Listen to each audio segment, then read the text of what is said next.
On est d'accord que c'est la faute des parents. Bah oui, c'est la faute des parents. En fait, déjà, il y a un gros péché qui est de compter sur ses enfants.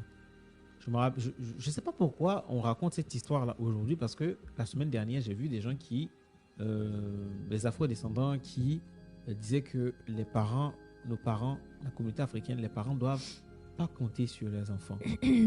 Quand les enfants commencent à grandir, ils ne doivent pas compter sur les enfants, parce que si vous comptez sur les enfants, vous allez rendre ces enfants-là esclaves de vous. Et les enfants, parfois, ne pourront pas bien réussir dans la vie, ou parfois, vous allez pousser les enfants à faire des choses qu'ils vont regretter demain. C'est ça.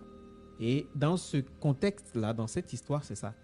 Les parents voulaient forcément, ils ont prostitué leur fille, parce que c'est la fille qui a apporté de l'argent. C'est ça. Et refusaient de travailler eux-mêmes. Pour eux, c'était comme si c'était un devoir, c'était une obligation pour cette fille-là de leur apporter de l'argent. C'est pour ça qu'ils voulaient qu'elle marie un député. Là, ils allaient assurer, le député allait bien assurer leur survie financière, en fait.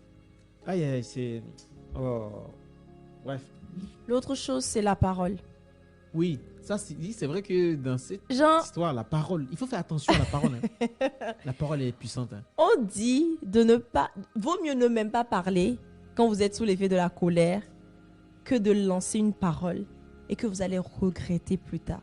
Combien de personnes, sous l'effet de l'énervement, de la colère, de la tristesse, après, hein, ont lancé des paroles et immédiat. En fait, c'est tellement immédiat. Là, ça n'a pas été immédiat. Mais les gens ont sorti la parole avant de se dire, oh, si je savais.